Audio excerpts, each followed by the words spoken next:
구약 성경을 보면 이스라엘이라는 이 나라가 바벨론에 멸망하는 그 역사를 보게 됩니다. 바벨론에 멸망하게 됐어요. 이스라엘 백성들이 바벨론의 포로로 끌려갔습니다. 그곳에서 살면서 많은 고초를 겪고 또 자녀를 낳고 또 자녀가 자녀를 낳고 그렇게 살았습니다. 그런데 어느 날 이 바벨론이 멸망하고 페르시아가 재패를 하게 됩니다. 이 페르시아에 있는 이 다리오라는 이 왕이 옛날에 바벨론에서 포로로 끌려왔던 사람들을 다시 본국으로 귀환시켜라 이렇게 명령을 내립니다. 그래서 그 사람들이 다시 고향으로 돌아왔습니다. 고향으로 돌아왔던 이 포로 1세대, 2세대, 3세대, 많게는 4세대까지 그 사람들이 본국으로 돌아와서 보니까 성전이 무너지고 성벽이 다 허물어졌습니다. 성전을 다시 세우고 성벽을 다시 세웠습니다. 그게 에스라, 느헤미야의 이야기지요. 이렇게 경건한 사람들도 있었지만 그러나 돌아온 사람들 중에는 페르시아에 살다 보니 바벨론에 살다 보니 그 나라 문화를 받아들이고 그 나라 문화 속에 살다 보니까 경건함은 떨어지고 세속화를 걸어가는 사람들이 또 많이 있었습니다. 그뿐이겠습니까? 이스라엘도 마찬가지죠. 이스라엘도 바벨론의 포로로 살다가 또 많은 외세의 침입을 받다 보니 여호와 유일 신앙이 자꾸만 희석이 됩니다. 다른 나라 문화가 들어오고 또 다른 나라 문화가 온 백성을 휩쓸어 버립니다. 그래서 이 이스라엘의 세속화의 물결이 급속하게 번지게 됩니다. 그때 나는 저 세속화의 물결에 휩쓸리지 않을 거야. 나는 언제까지나 하나님을 경건하게 섬기며 하나님이 우리에게 말씀하신 그 율법의 말씀들을 지키며 나는 그렇게 그것을 내 인생의 최고의 가치로 두고 살 거야. 그렇게 세속화를 거부하고 경건하게 살고자 하는 사람들이 1명, 2명, 여러 명이 생겨났습니다. 그 무리들을 하시딤 이렇게 부릅니다. 이 하시딤들, 세속화를 거부하고 하나님을 향한 열심을 가지고 하나님께서 말씀하신 대로 살고 싶었던 이 하시딤. 이 하시딤 안에는 여러 분파가 있었습니다. 그 분파 중에 하나가 바로 바리새파가 되겠습니다. 이 바리새인들은요, 좀 전에 말씀드린 것처럼 세속화를 거부했습니다. 경건하게 하나님 앞에서 올바르게 살고 싶었습니다. 그래서 그들은 기도와 금식과 11조를 철저하게 지켰습니다. 그뿐만이 아니라 그들을 정결하게 하지 못하는 것들은 철저히 배격하고 철저하게 정결을 지켜갔던 것이 바리새인들이죠. 그래서 에두아르드 로제라는 역사신학 박사님께서 신약 성경 배경사에서 바리새인들을 이렇게 평가해요. 그들의 행동을 통하여 율법의 제자가 행위하는 모범을 보여주었으며 그러므로서 백성들 가운데서 높은 존경을 받았다. 율법이 말하는 대로 그걸 진짜 지키면서 살고 싶었던 사람들이 바리새인이에요. 그래서 사람들이 그 바리새인들을 존경했습니다. 여러분, 바리새인들이 우리가 생각하는 그런 막대 먹은 사람이 아니라는 거예요. 열심히 있었고 백성들로부터 존경받았습니다. 근데 오늘 본문에 보면 예수님께서 이 바리새인들을 이렇게 말합니다. 너희들은 평토장한 무덤 같구나, 그렇게 얘기합니다. 평토장한 무덤이란 이런 뜻입니다. 우리나라의 무덤은 이렇게 봉분이 서 있죠. 무덤인지 다 알죠. 근데 봉분이 없는 거예요. 그냥 평평한 땅이 있고요, 그 밑에 그냥 시체가 있는 거예요. 그러니 거기다가 특별한 표시를 하지 않으면 사람들이 지나가다가 그게 밑에 무덤이 있는지 모른다는 거예요. 그냥 지나간다는 거예요. 근데 여러분 아시는 것처럼 이 이스라엘은요, 시체에 접촉하거나 무덤에 접촉하는 것을 부정하다고 생각했습니다. 그런데 사람들이 평토장을 해버리면 밑에 시신이 있어도 모르고 그냥 지나가죠. 바리새인들이 꼭 그렇다는 거예요. 너희들은 꼭 이렇게 평토장한 무덤 같구나. 겉으로 보면 멀쩡한데 그 속을 보면 시체가 썩은 것 같은 더럽고 썩은 것이 너희들이구나. 그렇게 이야기하신 거예요. 여러분, 이 바리새인들도요, 좀 전에 말씀드린 것처럼 그들의 처음 출발, 처음 시작은 하나님을 신실하게 섬기기 위해서였어요. 하나님을 잘 섬기고 싶기. 그래서 율법도 지키고, 그래서 여러 가지 규례도 만드는 거예요. 여러분, 그런데 예수님 말씀하신 것처럼 그들이 어느새 자기도 모르게 평토장한 무덤처럼 변해버렸다는 거예요. 처음 시작과 지금이 너무나 많이 변화되고 변질되었다는 거예요. 그렇습니다, 여러분. 우리의 신앙도 이 바리새인 신앙과 어쩌면 비슷할지 모르겠습니다. 우리가 처음 예수를 믿었을 때는 정말 작은 죄 하나만도 정말 두렵고 하나님 앞에서 몸둘 바를 모르고 그렇게 살았습니다. 그런데 신앙생활 30년, 40년 하다 보니까 작은 죄 짓는 것 하나는 그냥 무감각하게 넘어갈 때가 많더라는 거예요. 우리는 왜 여기 나오는 이 바리새인들처럼 겉은 아무렇지도 않은 것 같은데 이렇게 양복 입고 깨끗하게 서 있는데 우리의 속은 왜 그렇게 자꾸만 변해가는가? 우리는 왜 그렇게 변해가는가 말이죠. 바리새인들은 왜 그렇게 변질되었고 우리는 왜 첫 예수 그리스도를 만났던 그 사랑을 자꾸만 잃어버리고 우리의 신앙은 자꾸만 약해지고 있는 것인가? 왜 그런가? 여러분 다 아시는 김동호 목사님, 그 김동호 목사님께서 참 재미있는 얘기를 하나 해주셨어요. 옛날 이야기입니다. 김동호 목사님의 막내 아들이 아주 어릴 때였어요. 그 아이가 자기 형들을 이렇게 보고 배웠는 것 같아요. 아빠가 출근할 때 이렇게 얘기한답니다. 어느 날 아빠 100원만 주세요 그랬대요.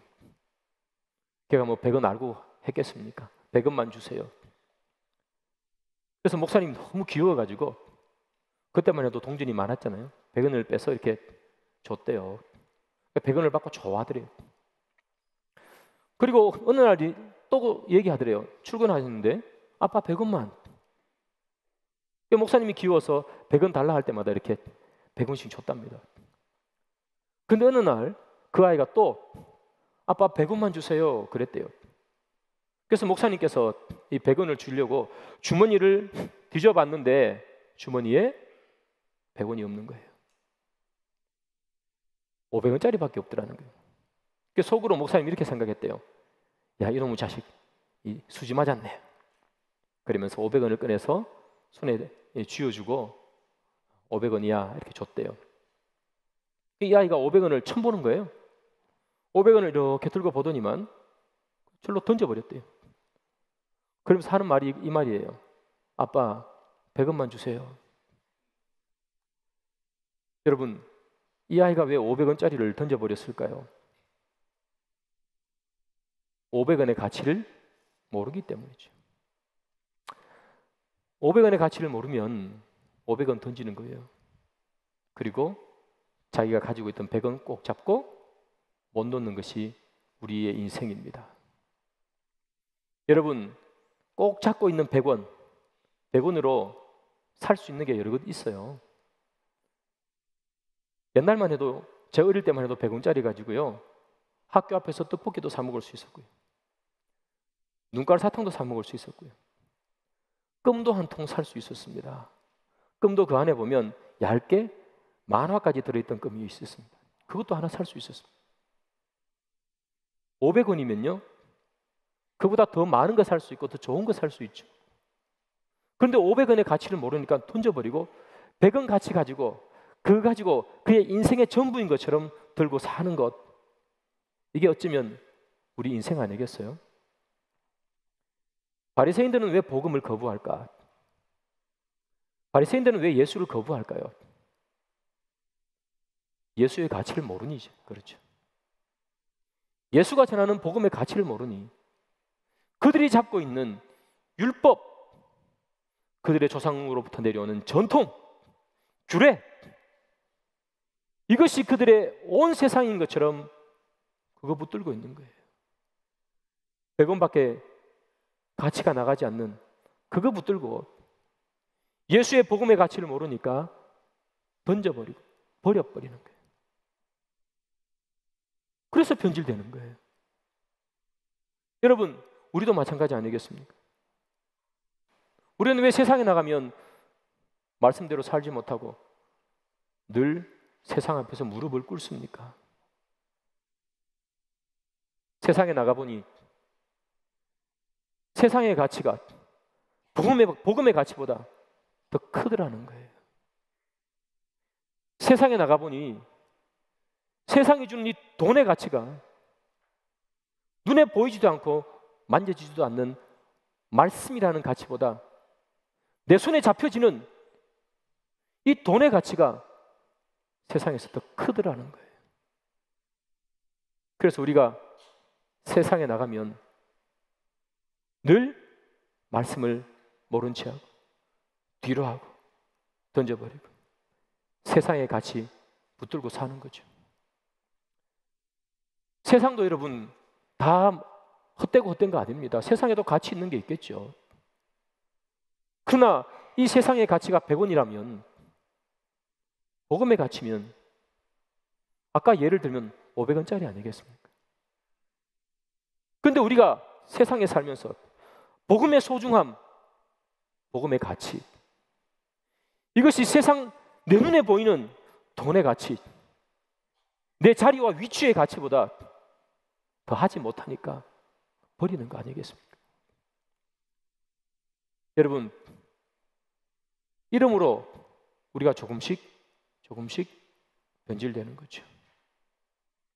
처음에는 복음의 가치가 높았습니다. 그러나 세상 가운데 살다 보니 복음의 가치는 점점 멀어지는 것이죠. 이런 관점에서 오늘 본문을 보면 왜 이 바리새인들이 복음을 가치 없이 여기는가? 왜 우리가 이 세상에 100원밖에 되지 않는 이 세상의 가치를 붙들고 왜 놓지 못하는가? 오늘 본문은 그것을 우리에게 말해주죠. 예수님께서 한 바리새인의 집에 식사 초대를 받았습니다. 예수님께서 거기 가셨어요. 그런데 예수님께서 식사를 할 때 손을 일부러 안 씻고 식사를 했습니다. 그러자 그 바리새인이 예수님을 쳐다보면서 이상하게 얘기합니다. 왜 손을 안 씻고 먹지? 유대인들의 전통과 규례는 반드시 손을 씻고 먹게 되어 있었습니다. 씻지 않으면 정결례에 어긋나는 것이기 때문에. 예수님은 안 씻고 먹는 거예요. 이상하게 얘기했어요. 예수님께서 이걸 아시죠? 그래서 이렇게 얘기합니다. 이 바리새인이요, 잔이 있고 대접이 있는데 잔과 대접은 겉은 씻어서 깨끗한데 아직 씻지 않아서 안이 더러운, 겉은 깨끗한데 안이 더러운 것 같은 것이 바로 너희들이구나. 너희들이 내가 손을 씻지 않은 것 때문에 나를 더럽게 여기고 이상하게 여기느냐? 너희들은 겉에 보이는 손은 깨끗하게 씻음에도 불구하고 너희들의 안은 더러운 채로 그대로 놔두는구나. 너희들은 마치 평토장한 무덤 같구나. 그렇게 말씀하신. 여러분, 바리새인들은요, 누구보다 하나님을 잘 섬기고 싶었고 하나님을 잘 믿고 싶었던 사람들이 바리새인이었습니다. 모든 사람들이 세속화의 물결에 걸어갈 때 세속화를 단호히 거부하고 신앙을 우선시하며 하나님 앞에 경건한 삶, 신실한 삶을 살고 싶었던 것이 바리새인들이에요. 그런데 여러분, 왜 이 바리새인들이 겉과 속이 다른 사람이 되었을까? 그들은 왜 예수 그리스도의 가치, 복음의 가치는 던져버리고 그들이 가지고 있는 이 율법의 가치, 규례, 전통의 가치만 붙들고 살아가는 거예요. 오늘 본문 43절이 그 답을 주고 있습니다. 우리 함께 읽어보겠습니다. 시작. 화 있을진저 너희 바리새인이여.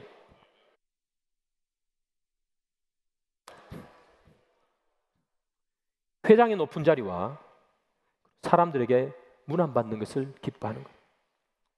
왜 그들이 변질되고 왜 그들은 복음의 가치를 모르는 것일까? 바로 사람을 의식했기 때문입니다. 사람을 의식했기 때문에. 사람을 보는 순간 하나님은 점점 사라지게 되어 있습니다. 바리새인들은 처음에는 하나님을 바라봤습니다. 열심을 냈습니다. 하나님 앞에서 누구보다 성결하고 누구보다 정결하고 싶었습니다. 그래서 그렇게 살았습니다. 그랬더니 어느 날 사람들이 그들을 칭찬합니다. 우리는 이렇게 막 살아가는데, 우리는 돈 하나 보고 쫓아가면서 살아가는데 당신은 어떻게 그렇게 구별되어 삽니까? 칭찬해 줬습니다. 또 시간이 지나니까 칭찬이 넘어서 이 사람들을 상석의 높은 자리에 앉히기 시작했습니다. 그랬더니 그때부터 이 바리새인들은 사람을 의식하기 시작합니다. 그대로 눈에 사람이 보이는 겁니다. 내가 이렇게 하면 칭찬을 받을 수 있을까? 내가 어떻게 하면 높은 자리에 갈 수 있을까? 그들은 사람을 의식하기 시작했습니다. 사람을 의식하는 순간 하나님을 더 이상 의식하지 않습니다.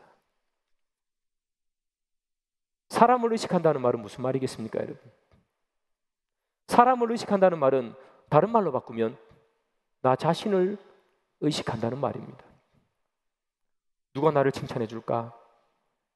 내가 저 높은 상석에 앉으려면 어떻게 하면 상석에 앉을 수 있을까? 사람들을 의식했지만 결국 그것은 자기를 의식하는 거죠. 나는 어떻게 하면 칭찬받나? 내가 어떻게 하면 높은 자리에 앉게 되는 것. 하나님을 의식하지 아니하고 사람을 바라보고 사람을 의식하다 보니 결국은 자기 자신을 의식하게 되는 것입니다. 바리새인들은 하나님을 의식하며 살고 싶었습니다. 그래서 하시딤이라 불을 넣지 않습니까? 그런데 그들은 시간이 흘러가니 하나님은 사라지고 자기를 의식하는 사람이 되었습니다. 그래서 그 이후로부터는 그들을 가치 있게 만드는 것, 그들을 칭찬하게 만들어주는 것, 그들을 상석에 앉게 만들어주는 것, 그 모든 것, 그것들만 추구합니다. 그 이외에 그들을 상석에 앉지 못하는 것, 그들을 가치 있게 빛나게 만들어주지 못하는 모든 것들은 다 거부하게 됩니다. 왜 바리새인들이 예수를 거부하고 왜 바리새인들이 복음의 가치를 모르며 살까요? 예수가 전한 그 복음은 자기를 가치 있게 못하기 때문입니다. 예수님께서 이렇게 말씀하셨습니다. 오른손이 하는 일을 왼손이 모르게 해라. 그는 오른손이 하는 일을 왼손, 왼발, 두 손, 두 발 다 알아야지 직성이 풀리는 사람인데 오른손이 하는 일을 왼손이 모르게 하라니 자기의 가치가 드러나지 않습니다. 모르게 해서는 자기가 높은 자리에 올라갈 수가 없습니다. 손해보는 것 같습니다. 그들은 시장 한복판에서 두 손을 들고 기도했던 사람들입니다. 그런데 예수님께서 뭐라고 얘기하십니까? 너희들이 기도할 때, 너희들이 금식할 때 사람들이 아무도 너희가 기도하는지 아무도 너희가 금식하는지 모르게 골방에 들어가서 해라. 그렇게 기도하고 그렇게 금식하면 사람들이 자기를 몰라줍니다. 자기의 가치가 빛나지 않습니다. 자기가 드러나지 않습니다.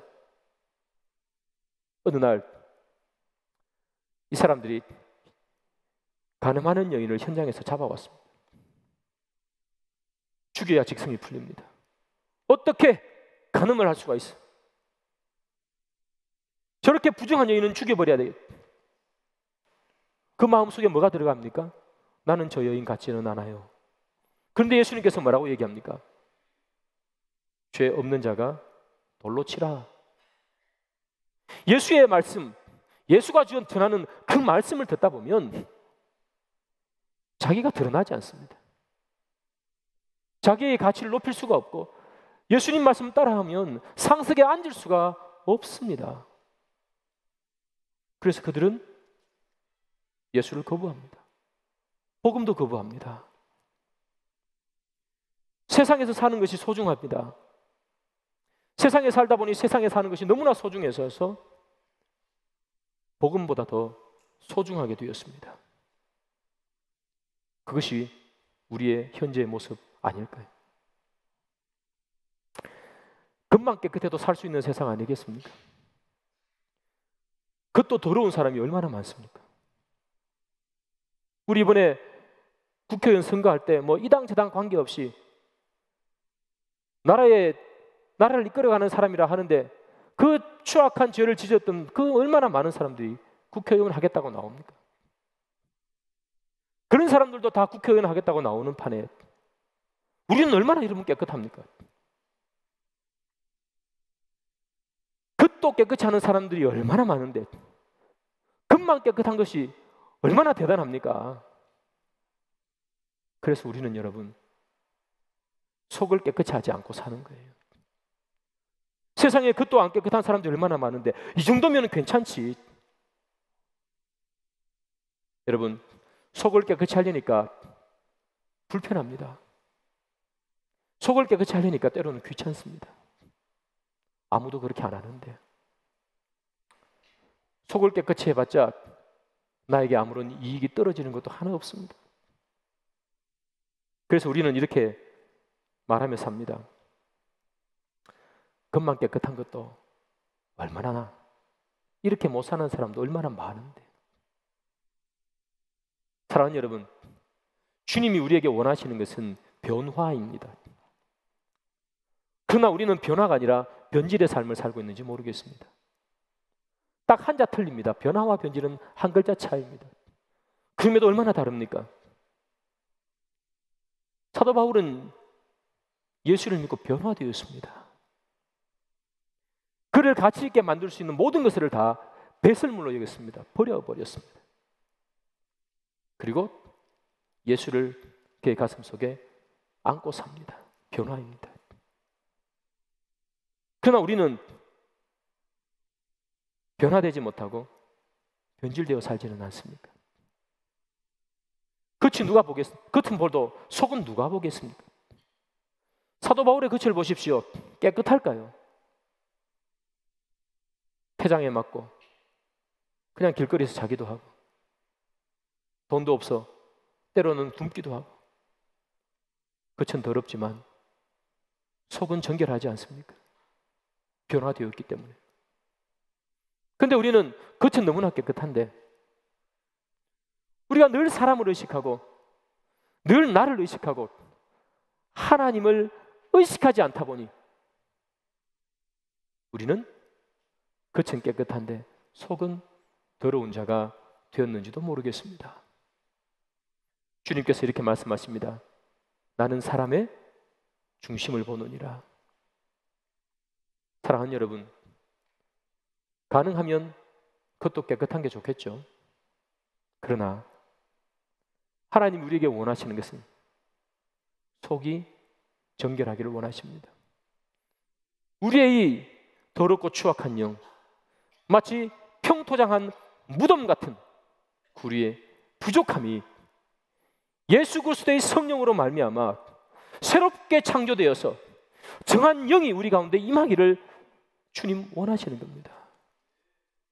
그런데 늘 우리는 내 속이 정결하게 되고 내 안이 깨끗하게 만들어가기를 달려가는 것이 아니라 사람을 의식하고 나를 의식하다 보니 안은 그대로 놔둔 채 겉만 번지르하게 마치 평토장한 무덤처럼 겉은 아무런 허애로움이 없고 아무런 더러움이 없는 것처럼, 그래서 깨끗한 것처럼 겉도 더러운 사람이 얼마나 많습니까? 라고 우리는 말하면서 살아가고 있지 않습니까? 주님 우리에게 말합니다. 나는 너의 중심을 보노라.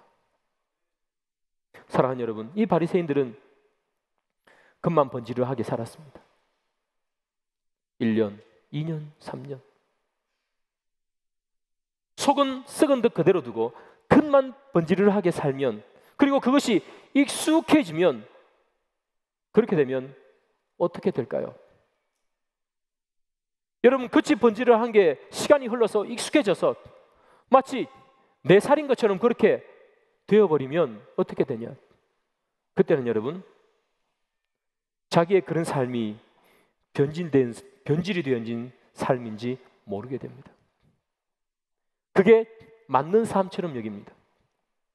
그리고 누군가 당신 잘못됐어요 얘기하면 그를 공격하고 자기를 방어하게 됩니다.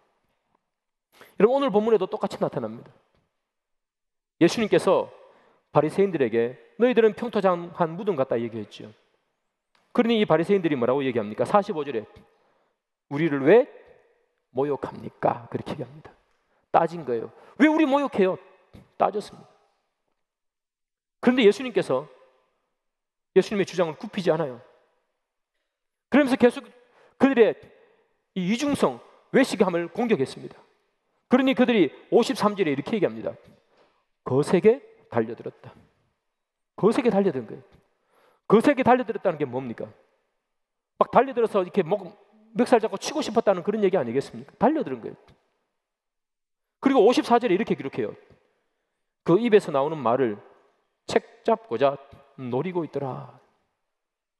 말로 따지다가 예수님이 그들의 이중성을 계속 공격하니까 그 다음은 달려들어서 치려고 하다가 그 다음엔 쫙 노려보는 거예요. 노려본다는 말이 뭡니까 여러분? 책 잡을 만한 게 걸리기만 해봐라.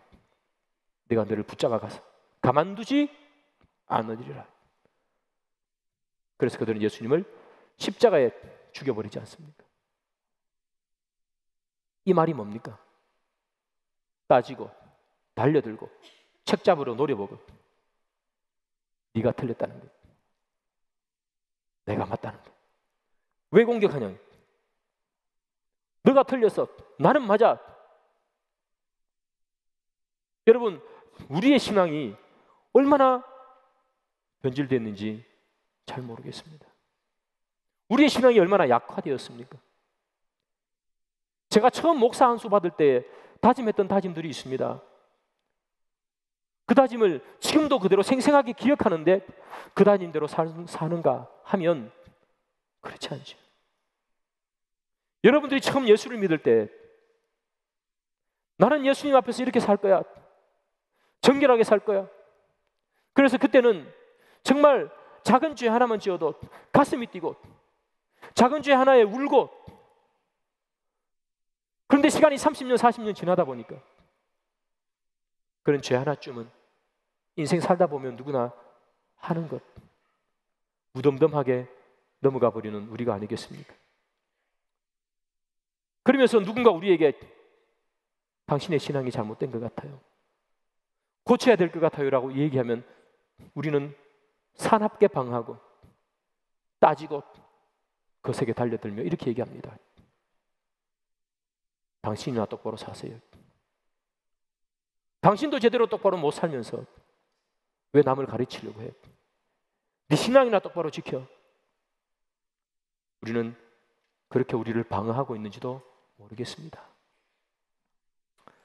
사랑하는 여러분, 오늘 본문을 잘 보십시오.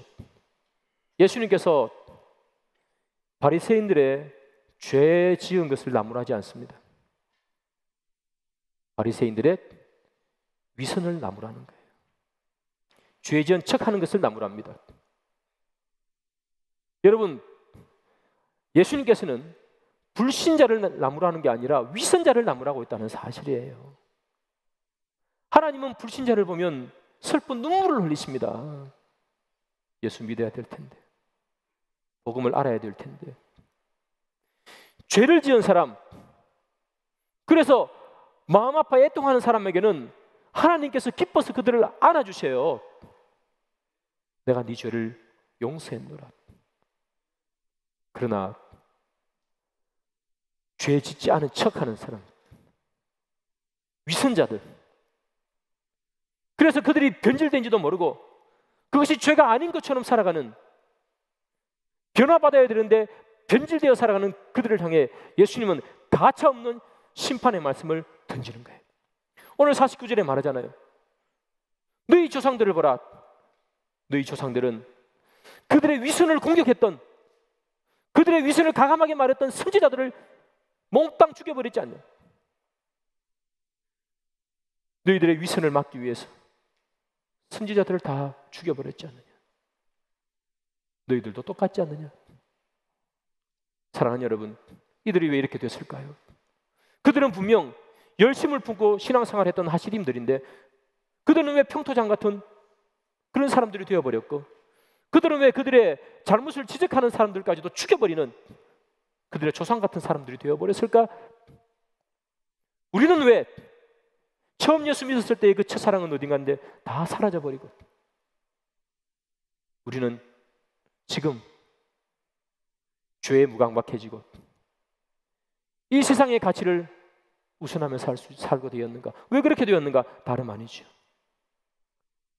사람을 보기 시작하고 나를 보기 시작하고 사람들을 의식하기 시작하는 순간 하나님은 우리 눈에서 멀어지고 우리 의식에서 사라집니다. 사랑하는 여러분, 저와 여러분들이 사람을 의식하는 그런 신앙생활을 하지 않기를 바랍니다. 하나님은 중심을 보시는 분이시기에 사람을 바라보고 주님을 지워버리는 인생이 아니라 주를 바라보는 인생, 하나님을 바라보는 인생, 사람을 의식하지 아니하고 복음을 의식하는 인생, 그 인생을 산다면 우리는 죄 가운데서도 회개할 수 있을 것이고 넘어진 가운데서도 다시 일어서는 것입니다. 그러나 사람을 의식하는 순간 우리는 죄는 감추게 되고 겉을 깨끗하게 닦는 사람밖에 되지 않겠지요. 오늘 이 말씀을 통해서 하나님, 우리가 사람이 아니라 하나님과 복음을 의식하며 그 가치를 높이며 사는 저희들이 될 수 있도록 도와주십시오. 그렇게 기도하는 저와 여러분들이 되기를 주님의 이름으로 축복합니다.